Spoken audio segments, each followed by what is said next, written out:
Long before cities rose from stone, before agriculture reshaped landscapes, before humans learned to control fire or language, another civilization was already thriving. It had no written laws, no rulers crowned in gold, and no monuments carved in rock. Yet it was organized, efficient, and essential to life itself. This civilization belonged to the honeybee. The honeybee does not dominate through force. It does not intimidate through size. Its power lies in cooperation, precision, and repetition across unimaginable numbers. Individually, a honeybee is fragile. Collectively, it becomes one of the most influential biological forces on Earth. The evolutionary origins of honeybees stretch back more than 100 million years, to a time when flowering plants first began to spread across the planet. These plants offered nectar and pollen as rewards, and insects responded. Among them, early bees emerged not merely as feeders, but as partners. Pollination became a mutual contract. Plants provided energy, bees ensured reproduction. Over millions of years, this relationship refined both sides. Flowers evolved colors, scents, and shapes tailored to bee vision and behavior. Bees evolved specialized bodies, sensory systems, and social structures that allowed them to exploit this abundance efficiently. Evolution did not produce a hunter or a scavenger, it produced a farmer. The body of a honeybee is a study in functional elegance.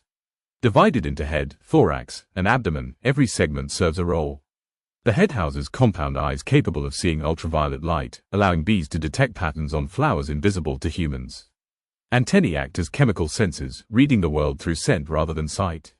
The thorax powers flight. Two pairs of wings beat hundreds of times per second, generating lift through precise aerodynamic coupling. Flight is expensive in energy, yet bees have optimized it to an extreme, allowing them to travel kilometers daily in search of food. The abdomen contains the tools of survival and defense. Wax glands produce the building material of the hive. The stinger, a modified ovipositor, delivers venom not for hunting, but for defense of the collective. A single sting costs a worker her life, underscoring a central truth of bee society: the individual is expendable, the colony is eternal. A honeybee colony is not a group, it is a superorganism. Thousands of bodies function as one living system. The queen is not a ruler, but a reproductive engine. She lays eggs, up to 2,000 per day, maintaining the population that sustains the hive.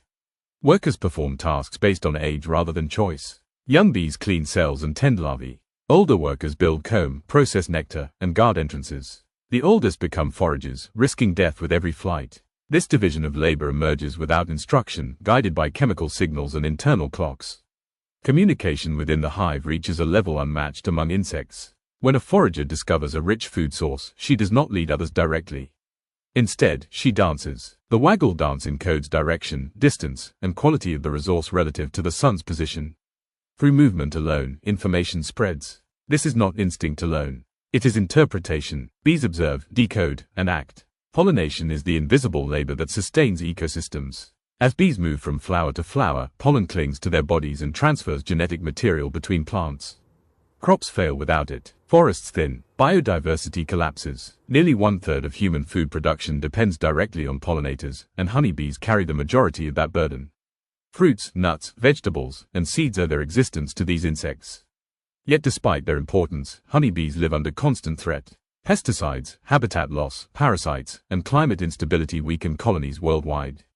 Entire hives collapse, sometimes without obvious cause. And still, the bees return to work. Inside the hive, where sunlight never reaches and the air vibrates with low-frequency movement, a different kind of order governs existence. This is not chaos hidden underground. This is architecture. Temperature, geometry, chemistry, and time all intersect here, managed not by a single mind, but by thousands acting as one. At the center of the colony is the queen. Often misunderstood as a ruler, she is instead a biological engine. Her body is designed for a single purpose: reproduction. Larger than any worker, she moves deliberately through the hive, laying eggs in prepared cells with mechanical precision. Each egg represents not an individual life, but a future function within the superorganism. The queen's power does not come from command, but from chemistry. Pheromones released from her body regulate the behavior and physiology of the entire colony. These chemical signals suppress the reproductive capacity of workers, maintain social cohesion, and signal the presence of a fertile, healthy center. When these signals weaken, the colony reacts instantly. Larval development is a critical process, and it begins the moment an egg hatches. Tiny, legless larvae curl at the bottom of wax cells, entirely dependent on the workers that feed them. For the first days, all larvae receive royal jelly, a protein-rich secretion produced by nurse bees.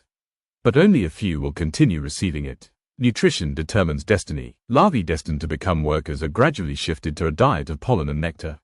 Those selected as potential queens continue receiving royal jelly exclusively. This difference alone triggers massive physiological divergence. Genetically identical individuals develop into radically different forms, one fertile, long-lived, and singular, the other sterile, short-lived, and numerous.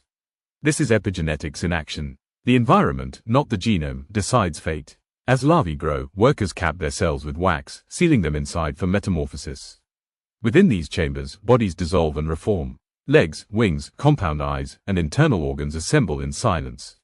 When adults emerge, they chew through the wax cap and step directly into labor.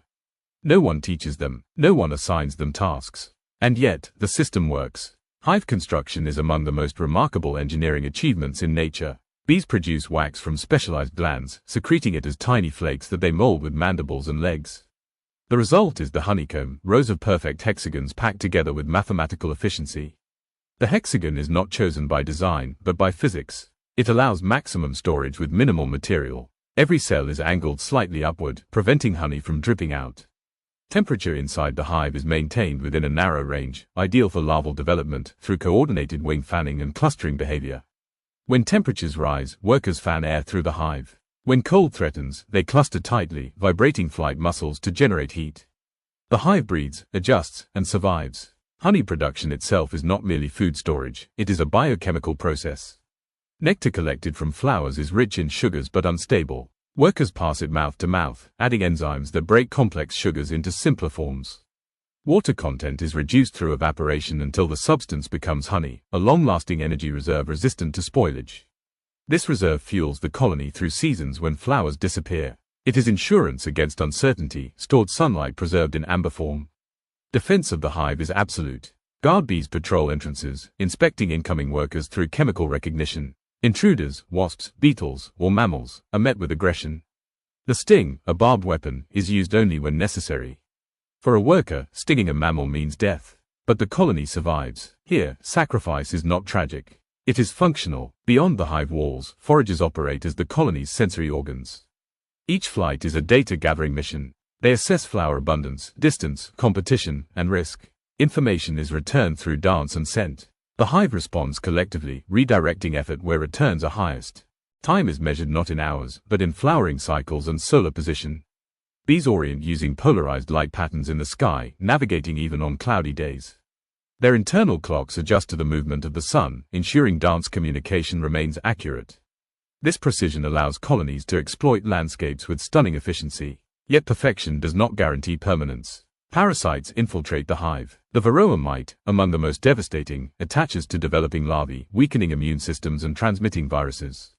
Workers attempt removal, grooming one another in desperate maintenance rituals. Sometimes they succeed. Often, they do not. Chemical pesticides further compromise navigation and memory. Bees leave the hive and fail to return. Fields once rich with diversity become floral deserts. Monoculture farming reduces nutritional variety, weakening colonies over time.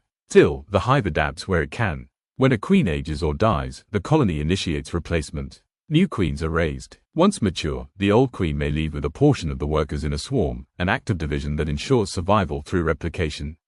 One colony becomes two. Life spreads. This is not collapse. This is continuity. As evening falls, foragers return. The hive settles into a low, constant hum. Inside, larvae grow, wax hardens, honey thickens, and the cycle continues, uninterrupted, unseen. For most of human history, the honeybee worked unnoticed. Fields bloomed, trees bore fruit, seeds formed, season after season, without question. The connection between insect and harvest was invisible, assumed, taken for granted. Civilization advanced, unaware that one of its most critical foundations had wings. Agriculture, as humans understand it, is not merely soil and water. It is pollination. Without bees, flowering plants fail to reproduce efficiently. Crops produce fewer fruits, seeds weaken, genetic diversity shrinks, entire systems falter quietly long before hunger appears. Apples, almonds, blueberries, cucumbers, coffee, cacao, these are not luxuries of taste. They are outcomes of bee labor. In modern agriculture, honeybees are transported across continents, trucked from field to field, deployed as living tools in an industrial process that never evolved to include rest. This pressure extracts a cost. Colonies pushed beyond natural foraging rhythms weaken. Exposure to unfamiliar pathogens increases. Stress accumulates. Bees begin to disappear. Colony collapse disorder is not a single disease. It is a symptom, a warning sign of imbalance. Workers leave the hive and fail to return. Queens remain alive, surrounded by food, yet the workforce vanishes. No bodies pile up. No clear cause reveals itself. Scientists search for answers in parasites, pesticides, nutritional deficiency, electromagnetic disruption, and climate instability. The truth is uncomfortable. The collapse is systemic. Multiple stressors converge on a creature evolved for balance, not overload. Climate change reshapes flowering calendars. Plants bloom earlier or later than expected. Bees emerge to find empty landscapes. Droughts reduce nectar flow. Extreme weather destroys forage zones. The ancient synchronization between bee and flower fractures. Yet the honey bee persists. Beekeepers adapt, breeding resistant strains, relocating hives, supplementing nutrition. Wild bees, often overlooked, continue pollinating quietly in fragmented habitats. Nature resists collapse longer than expected, but not indefinitely. The honeybee's greatest strength has always been cooperation. That strength now faces a test it did not evolve to solve alone. If bees vanish, ecosystems unravel from the ground up. Pollination declines. Plant diversity collapses. Herbivores lose food sources. Predators follow. What begins as an insect crisis becomes an ecological cascade. And eventually, a human one. The irony is profound. The insect that helped build civilization may now require civilization's restraint to survive. Reduced pesticide use. Diverse planting. Habitat corridors. A shift from extraction to coexistence. The hive teaches this lesson clearly. No single bee understands the future. No individual plans for the long term. Survival emerges from alignment, thousands acting within limits, responding to feedback, correcting excess. The honeybee does not conquer its environment. It fits within it. As dawn breaks over a flowering field, the first foragers emerge. Wings hum. Light catches translucent membranes. A bee lands on a petal, dusted instantly with pollen. Another follows. And another. No ceremony marks the moment. No announcement declares significance. Yet in that exchange, plant to insect, insect to plant, life renews itself. The honeybee does not ask to be noticed. It does not demand gratitude. It works, as it always has, maintaining a system far larger than itself. Civilizations rise and fall. Empires fade. Languages disappear. But as long as flowers bloom and bees fly between them, the planet remains alive in the way it has always known how to be.